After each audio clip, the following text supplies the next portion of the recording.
Welcome to SWT institute. आज हम बहुपद का दूसरा पार्ट पढ़ेंगे। कल हमने इसका एक पार्ट पढ़ लिया था ना, कल एक पार्ट पढ़ लिया था। आज हम दूसरा पार्ट पढ़ेंगे और कल तब जाके हम इस पर जितने भी क्वेश्चंस हैं सब क्वेश्चन को सॉल्व करेंगे। एक भी क्वेश्चन आपका गलत नहीं होगा, ठीक है। बस दोनों पार्ट आप बहुत ही अच्छे तरीके से एक बार देख लो और समझ लो। चलिए, कल मैंने आप लोगों को सारा कुछ समझाने के बाद एक नियम बताया था, जिसका मतलब था कि एक्स स्क्वायर माइनस मूलों का योगफल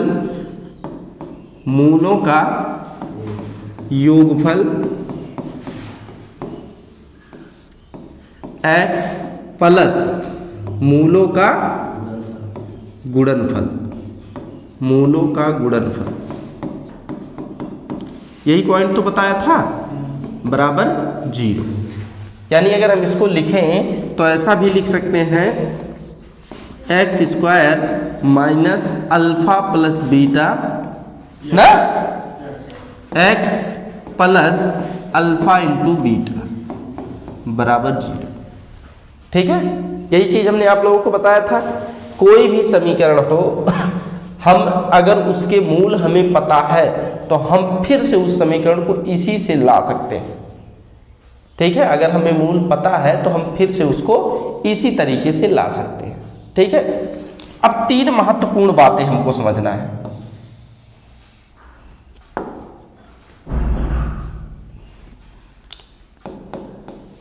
महत्वपूर्ण बातें देखिए, 3 महत्वपूर्ण बातों की अगर हम बात करें तो पहला पॉइंट ये होगा कि यदि जो है अल्फा और बीटा यानी कि दोनों मूल एक दूसरे के व्युत्क्रम हो, यदि अल्फा बीटा एक दूसरे के व्युत्क्रम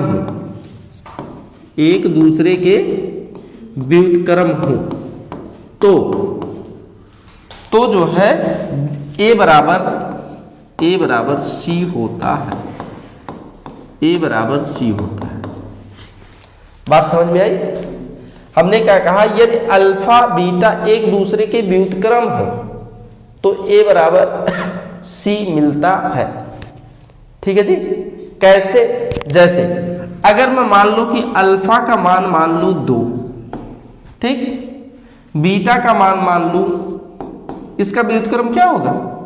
1/2 होगा कि नहीं होगा? अब जब हम इसको जो है समीकरण बनाएंगे तो एक्स स्क्वायर माइनस 2 प्लस 1/2 होगा कि नहीं?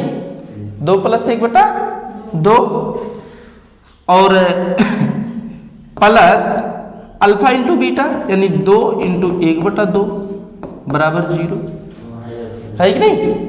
यहाँ x रहता है। क्लियर है ना? अब जब इसको सॉल्व करोगे तो एक्स स्क्वायर माइनस 2 दूनी 4 1 5/2 प्लस 2 से 2 कैंसिल हो गया, बस ठीक है। 2 से 2 क्या हो गया? कैंसिल हो गया, है कि नहीं? 2 से 2 कैंसिल हो गया। अब जैसे ही ये कैंसिल हुआ, ये 1 हो गया बराबर 0। ठीक है, बराबर क्या मिला हमको? 0 मिला। और जब ये बराबर 0 हमको मिला तो हम कह सकते हैं 2 का पहाड़ा इधर पढ़ेंगे, यानी 2x स्क्वायर माइनस 5 प्लस 2 इधर भी 2 गुणा होगा बराबर 5x बराबर प्लस 2 बराबर 0। अब मैंने पॉइंट आप लोगों को क्या बताया है, यदि अल्फा बीटा एक दूसरे के व्युत्क्रम हो, अल्फा बीटा एक दूसरे के क्या हो? व्युत्क्रम हो, तो a बराबर c होता है। कैसे होता है? पूरा हमने देखो, हमने व्युत्क्रम रखा भाई। अगर हम अल्फा का मान 2 मानते हैं तो बीटा उसका व्युत्क्रम रखेंगे तो 1/2। और जैसे ही 1/2 हमने रखा, समीकरण बनाया, समीकरण बनाने के बाद देख लो a का मान भी 2 आया है और सी का मान भी 2 आया है। और यही पॉइंट तो मैंने आप लोगों को बताया ना। तो पहली चीज याद रहेगी, अगर अल्फा और बीटा एक दूसरे के व्युत्क्रम आपको मिलते हैं तो एकदम समीकरण को देखो नहीं, तुरंत दिमाग में ये बात आ जानी चाहिए कि ए और सी का मान हमेशा बराबर होगा। ए और सी का मान हमेशा क्या होगा? बराबर होगा। कोई डाउट नहीं है ना? बताओ जी। चलिए दूसरा पॉइंट हम सीखते हैं। दूसरे पॉइंट की अगर हम बात करें, दूसरा पॉइंट ये कहता है कि अगर ए बी सी का मतलब जानते हो, एक्स स्क्वायर का गुणांक कौन होगा? ए होगा। एक्स का गुणांक कौन होगा? बी होगा। और अचर राशि कौन होगी? सी होगी ना। यदि ए बी सी परिमेय संख्याएं हो, यदि ए बी सी परिमेय संख्याएं हों, यदि ए बी सी क्या हो भैया? परिमेय संख्याएं हों। ठीक है जी। यदि ए बी सी परिमेय संख्याएं हों और उसका एक मूल और उसका एक मूल और उसका एक मूल कोई भी, मान लो हम लिख दे 3 + √3। ये एग्जाम्पल है। ठीक है जी। हमने क्या लिखा? एग्जाम्पल है। ऐसा नहीं कि 3 + √3 ही होगा। अरे 5 + √5 भी हो सकता है, 10 + √10 भी हो सकता है, कुछ भी हो सकता है ना। हमने क्या कहा? ए बी सी परिमेय संख्याएं हो और उसका एक मूल 3 + √3 हो तो उसका दूसरा मूल इसका संयुग्मी होगा, अर्थात 3 - √3 होगा। बस समझ में आया कि नहीं? हम लिख रहे हैं क्या है? एक मूल 3 + √3 हो तो इसका दूसरा मूल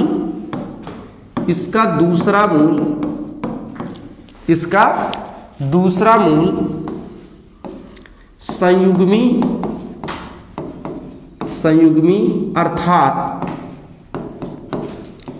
3 - √3 होगा।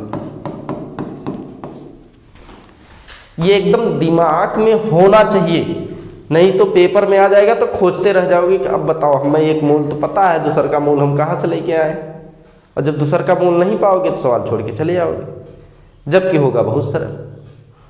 भाई 3 + √3 मिला था, 3 - √3 हो, 3 - √3 बताओ तो 3 + √3 हो। कोनो दिक्कत थोड़ी ना, लेकिन जाना बहुत जरूरी है। जैसे हम तो एक सवाल दे दें इसी पर, यही क्वेश्चन पर हम सवाल दे दें आपको। सवाल आपके सामने है कि समीकरण ज्ञात कीजिए, समीकरण ज्ञात कीजिए यदि उसका एक मूल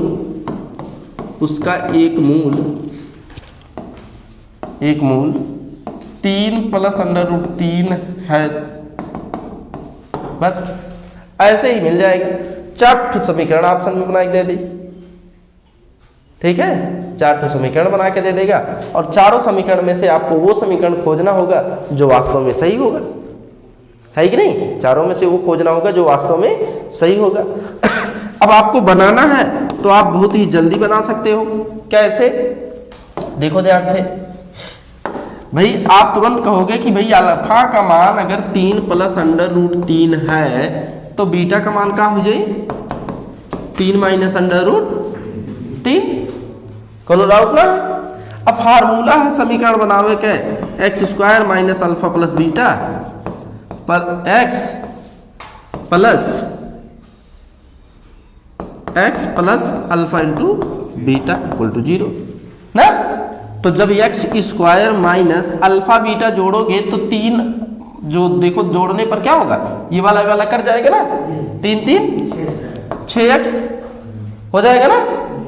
प्लस जब अल्फा × बीटा जोड़ोगे तो a² - b² का फार्मूला बनेगा, तो 3 × 3 9 - 3 = 6। है कि नहीं? तो एक चीज देखते ही तुरंत दूसरा चीज हम जान जाएंगे, उसमें कोई डाउट हमको नहीं होना चाहिए, हम फटाक से इसको बता सकते हैं। ठीक है जी, चलिए हम ज़्यादा सवाल अभी नहीं लगवाएंगे इस पर, पहले पूरा का पूरा कॉन्सेप्ट क्लियर हो जाए। बस इतना बताओ हमको समझ में आ रहा है कि नहीं? बिल्कुल नई चीज है सब, है कि नहीं? और पढ़े होंगे तो हाई स्कूल इंटर ऐसी जगहों पर पढ़े होंगे, 9 में भी है। ठीक है, तो देखो एग्जाम में क्या कहता है, साफ साफ लिखा रहता है ना कि सिलेबस जब देखोगे तो कहोगे कि लिखा रहेगा कि गणित हाई स्कूल के लेवल का, साइंस, इतिहास, भूगोल सब चीज हाई स्कूल के लेवल का रहता है। और साफ साफ कहता है कि एक सामान्य जानकारी होनी चाहिए। सामान्य जानकारी का मतलब होता है कि जो दुनिया जाने वो आप भी जानो। हम वही टेस्ट लेंगे, लेकिन कहाँ मालूम है, इतना पढ़ने के बाद भी नहीं मालूम है। ठीक है, ये सब पढ़ चुके हैं, ऐसा नहीं है कि नहीं पढ़ चुके हैं। अब डॉक्टर साहब बीएससी किए हैं तो ऐसा थोड़ी नहीं है कि वो नहीं देखे होंगे, देखे हैं। हाँ, तो वह दिक्कत यह है ना, तब में तो ये टेंशन है, नहीं तो ऐसा नहीं होता। हाँ चलिए ठीक है, इतनी बातें सबको समझ में आई। मेरी बात सुनो ध्यान से। चलिए एक छोटा सा सवाल मैं आपको और देना चाह रहा हूं ताकि आप समझ सको। ठीक है, पंकज भैया लिखने की कोशिश ना करो, केवल सवाल यहां लगाने की कोशिश करो, क्योंकि आपको सारा पीडीएफ मिल जाएगा। ठीक है, टेलीग्राम चैनल पर सारा पीडीएफ मिल जाएगा। इसके अलावा जो दिक्कत होगी वो आप वीडियो भी देख सकते हो। चलो अब हम एक सवाल आपको दे रहे हैं। अगर हम कह दें समीकरण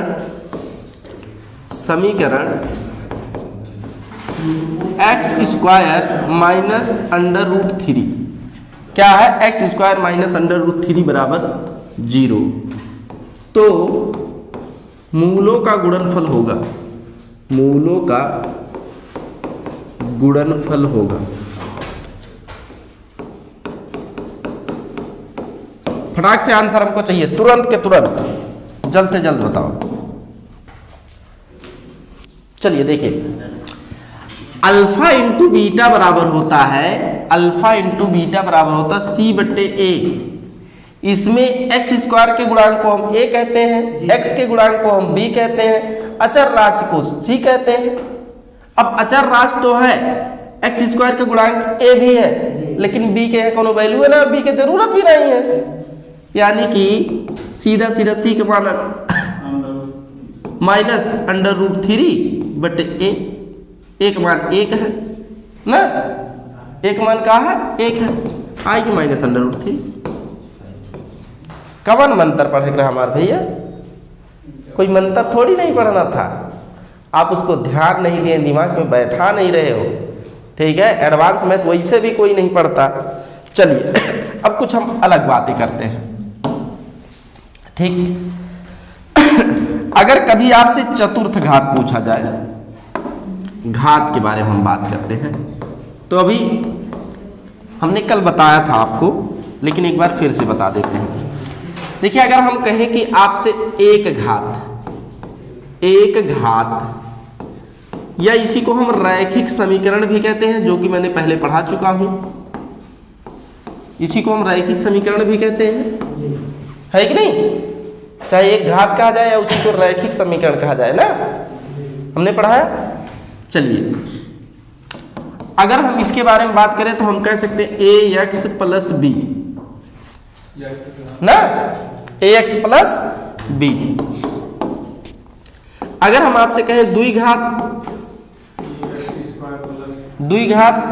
है कि नहीं, या इसी को हम द्विघात समीकरण भी कह सकते हैं, द्विघात समीकरण भी कह सकते हैं। तो इसको हम लिखेंगे ax² + bx + c = 0। ये इस फॉर्म में होना चाहिए। ठीक है, फॉर्म याद रखना कि हमेशा ऐसे ही होगा, तभी वो हम घात वाला मानेंगे, नहीं तो किसी के ऊपर चाहे कितना भी घात लग जाए, अगर वो एक सीरियल से नहीं है तो उसको मानोगे नहीं। अगर हम कह दें त्रिघात, ठीक है, या त्रिघात समीकरण,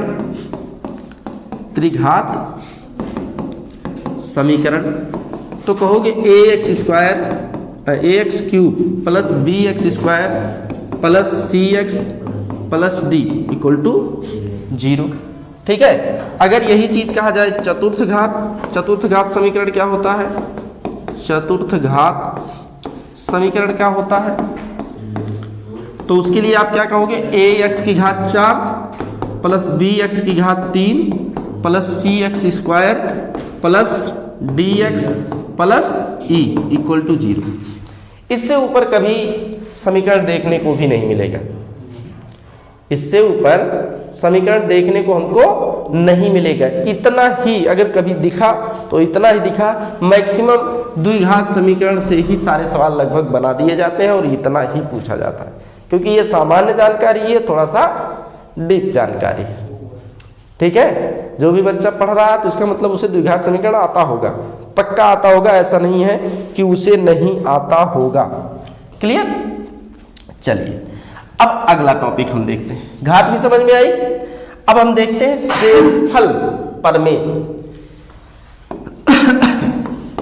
शेषफल प्रमेय, शेषफल प्रमेय।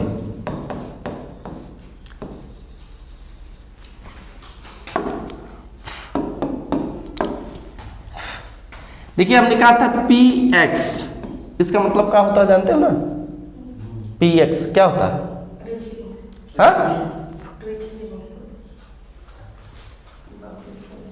पी एक्स का मतलब हमने बताया था, पी का मतलब पॉलिनोमियल मतलब बहुपद और एक्स मतलब उपसंख्या। ठीक है, इसका मतलब हुआ कि एक्स एक बहुपद है, एक्स एक बहुपद है। अगर मैं कह दूं आपसे कि बराबर x square plus 5x plus 6 बराबर 0। पी एक्स बराबर x square plus 5x plus 6 बराबर 0 भी नहीं लिखा है तो भी कोई टेंशन नहीं है, मानते हैं कि बराबर 0 होता है। ठीक है, दे दिया जाए और कहा जाए कि इसका एक गुणनखंड, इसका एक गुणनखंड, इसका एक गुणनखंड x प्लस 3 है, x प्लस 3 है, तो शेषफल ज्ञात कीजिए। शेषफल ज्ञात कीजिए। ठीक है, तो शेषफल ज्ञात कीजिए। हमने कहा P x equal to x square plus 5x plus 6, इसका एक गुणनखंड है। ऐसा भी कह सकता है कि x square plus 5x plus 6 को x प्लस 3 विभाज्य करता है, विभाजित करता है। क्या क्या लिख सकता है? कि कह सकता है कि गुणनखंड है, कह सकता है कि विभाजित करता है। ठीक है, चाहे विभाजित करने की बात कहे या फिर क्या कहे कि इसका एक गुणनखंड है। तो शेषफल बताओ। ठीक है, तो शेषफल बताओ। आंसर आ गया एक बच्चे का 0, बिल्कुल सही है।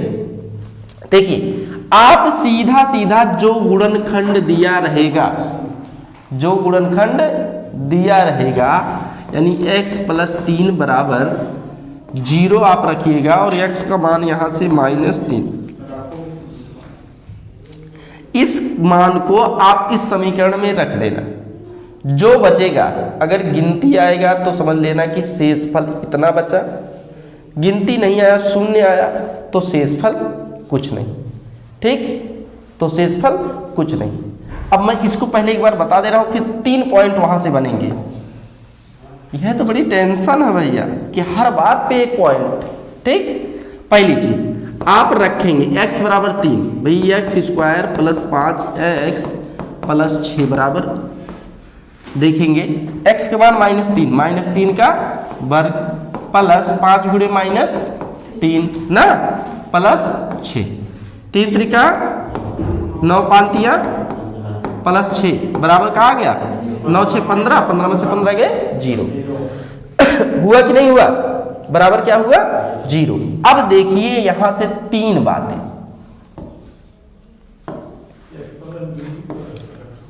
3 बातें हम यहां से समझेंगे। पहली चीज, पहला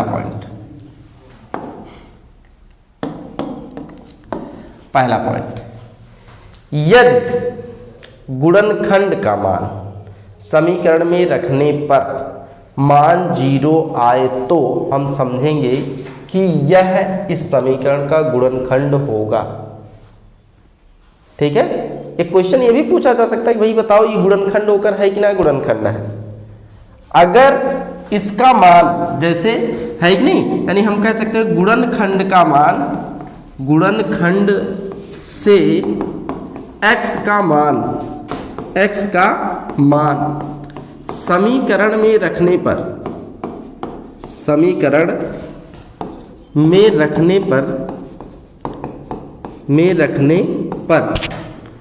मान यदि 0 हो तो वह समीकरण का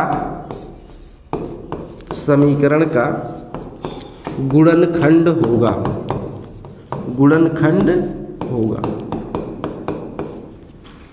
ठीक है, देखो अभी हमने रखा ना 0 आया।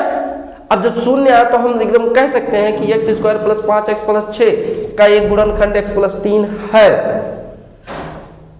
ठीक है, का एक गुणनखंड है। यदि मान 0 ना आए तो हम कह सकते हैं कि यह उसका गुणनखंड नहीं है। ठीक है, तो वह उसका शेषफल होगा। भाई अच्छा ये बताओ, आप ही खुद बताओ, अगर मैं 10 में 3 से भाग करूं तो शेषफल कितना आ रहा है? 1 आ रहा है ना। तो बताओ 10 3 से कटता है? अगर शेषफल कुछ मिला 0 के अलावा तो इसका मतलब वह संख्या उससे कटती नहीं है। अगर मैं वही 10 को 2 से भाग करूं तो कट जाएगा ना, शेषफल कितना आएगा? 0 आएगा। और शेषफल जब 0 आया तभी तो हम कहेंगे कटने वाला है। बस वह बतिया यूं है कि अगर शेष मतलब रखने पर मान 0 आ जा रहा है तो इसका मतलब ये काट सकता है और पूरा काट सकता है ना। अगर 0 के बजाय कुछ संख्या आई है तो इसका मतलब काटत ना है। सेम वही बात है, बस यहाँ x y देख के जो नहीं के ना तो टेंशन होए ले। क्लियर? चलिए, तो दूसरा पॉइंट यह हम वो भी लिख दें ना। यदि x का मान, यदि समीकरण का मान 0 से बड़ा आए ना, या हम इसे लिख सकते हैं 0 से बड़ा हो, 0 से बड़ा हो या उसके अलावा कुछ भी हो ना, 0 के अलावा हम लिख लें, 0 के अलावा आए तो वह उसका गुणनखंड नहीं होगा। तो वह उसका गुणनखंड नहीं होगा। ये 2 पॉइंट आप याद रखना, कल देखते आंसर लगाओगे सवाल का। ठीक है जी, कोई दिक्कत? यहां तक के कोई दिक्कत नहीं है ना। चलिए अब हम अगली चीज देखेंगे।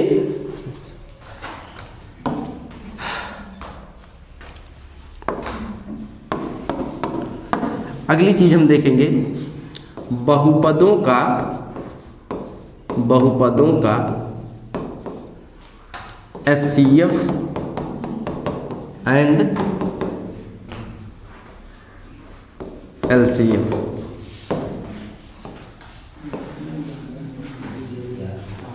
ठीक है, बहुपदों का HCF और LCM। ठीक है जी, सबसे पहले हम HCF देखते हैं। HCF मतलब क्या होता है? Highest common factor. इसी को अगर कभी कभी GCD लिख दिया तब भी आप उसको जान लेना, होता है GREAT, ग्रेटेस्ट कॉमन डिवीजर। ठीक है जी, दोनों का मतलब एक ही होता है, चाहे HCF लिखा जाए या उसी को GCD लिखा जाए, उससे हमें कोई टेंशन नहीं होना चाहिए, हम उसे फटाक से जान सकते हैं। ठीक है जी, चाहे हाईएस्ट या GCD। क्लियर है, कोई दिक्कत नहीं है ना।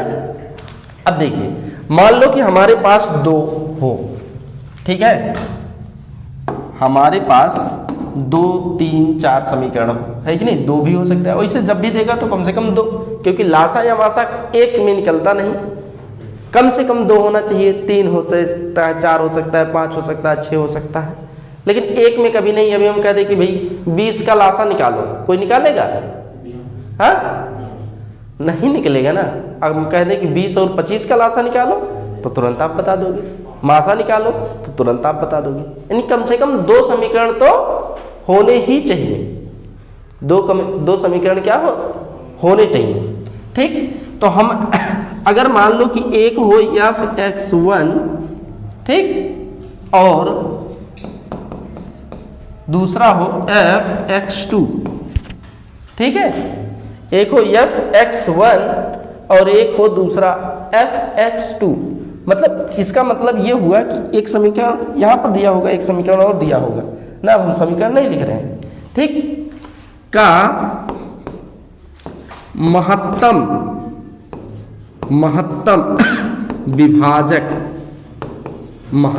विभाजक ही इनका मासा होगा, मासा या HCF होगा।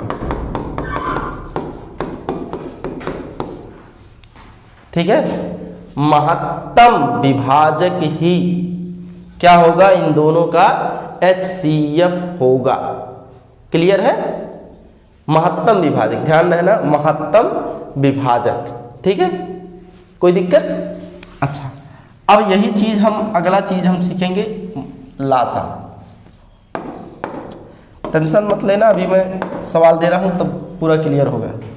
अगली चीज है लासा। लासा को हम कहते हैं LCM यानी लोएस्ट कॉमन मल्टीपल। ठीक है, लोएस्ट कॉमन मल्टीपल, ठीक, यानी लासा। तो यहां पर हम क्या क्या कह सकते हैं,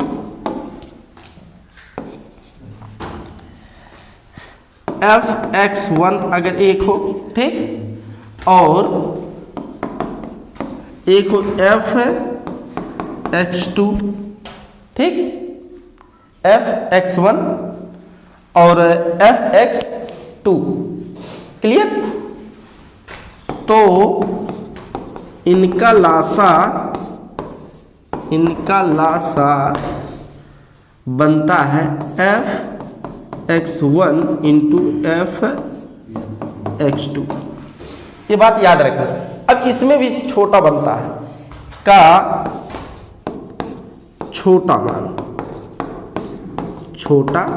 मान, ठीक है, ही उनका क्या कहलाएगा, लासा कहलाएगा। ठीक है जी, यहां से एक आध सवाल बनते हैं। जैसे मैं अब आपको एक सवाल अभी दूं, एक सवाल मैं दूं,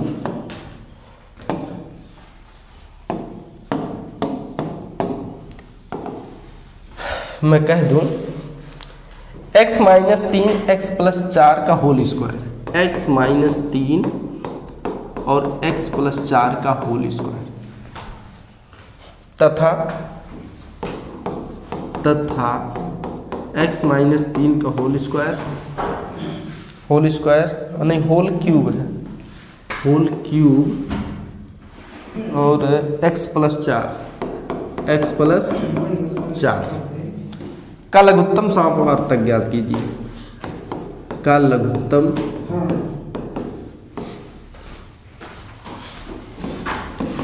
समापवर्तक वर्त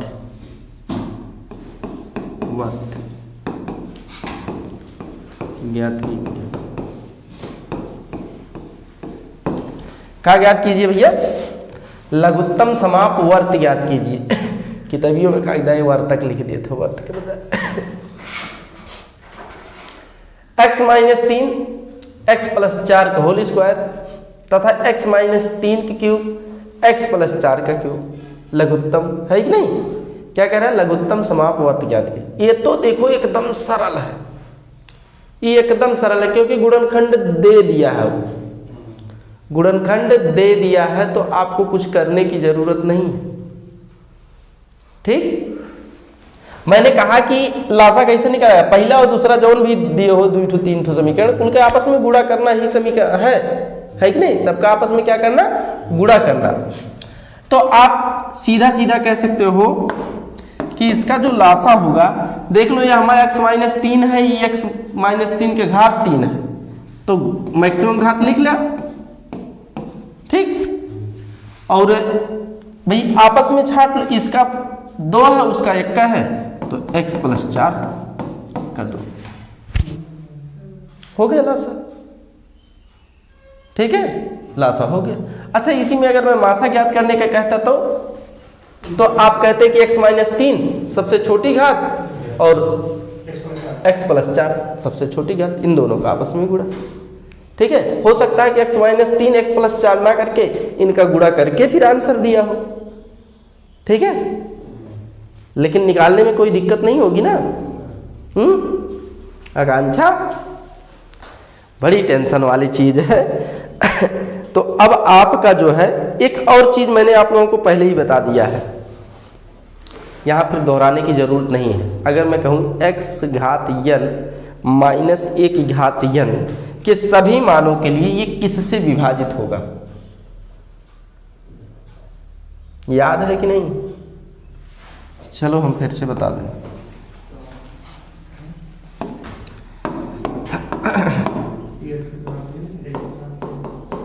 महत्वपूर्ण परिणाम, कई बार इसको पढ़ चुके हो जी, फिर भी दिमाग में नहीं रहता, तो यही तो पॉइंटिया है कि दिक्कत करत है।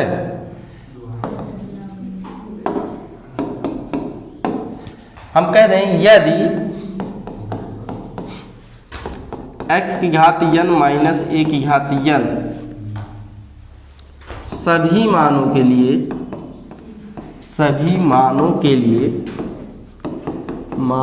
लिए x माइनस a से विभाजित होगा, प्लस a से विभाजित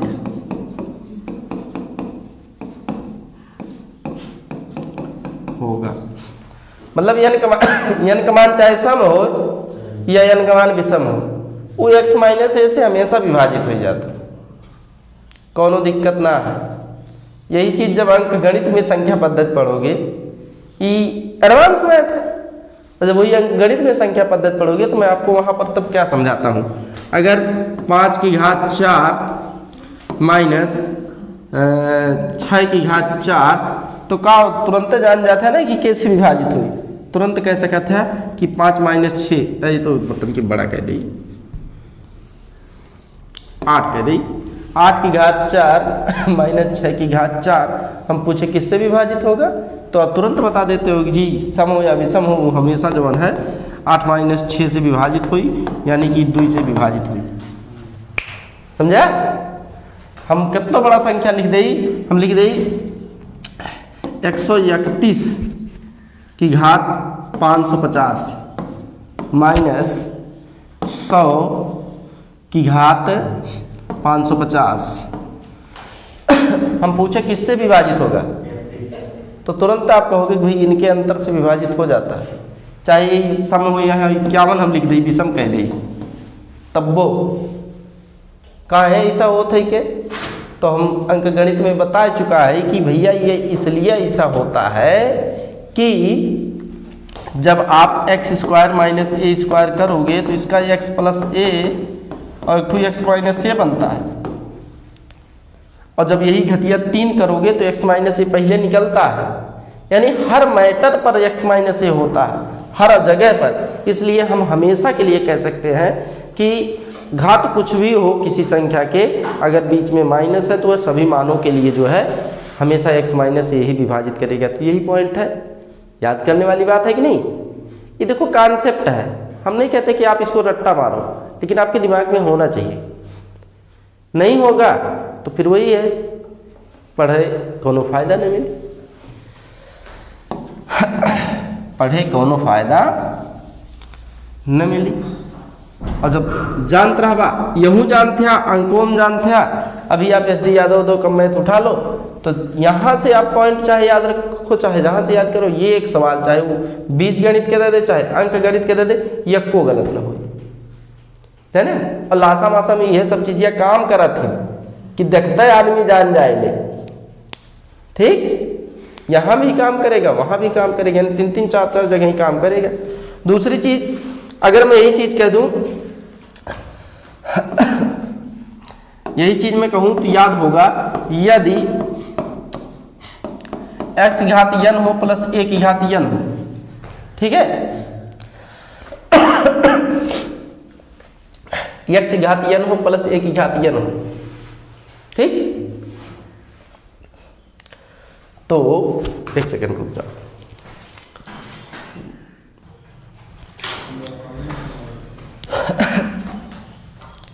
तो अगर यदि x की घात n प्लस a की घात n हो, ठीक है, तो n के विषम मान के लिए,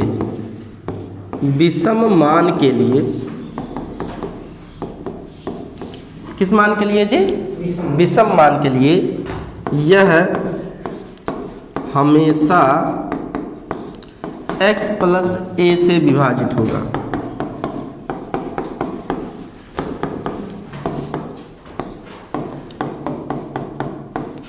यह किससे विभाजित होगा जी? x प्लस a से विभाजित होगा।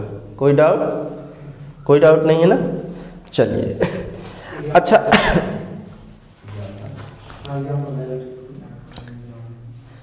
एक बात और,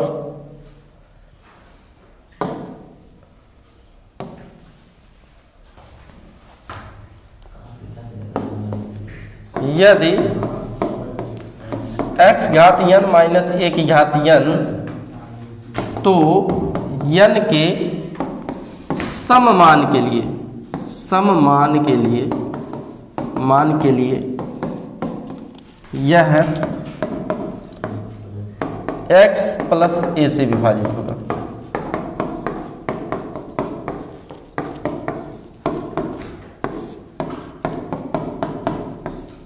तो यह क्या करेगा? x प्लस a से विभाजित होगा। इसमें का अब आपका सारा पॉइंट समाप्त हुआ। फार्मूले आप कुछ याद रखना, ठीक है। मैं जहाँ तक समझता हूँ फार्मूला याद है, लिख के बताने की जरूरत नहीं है। अगर मैं कहूँ आपसे x प्लस वाई का स्क्वायर बराबर क्या होगा तो सबको याद है।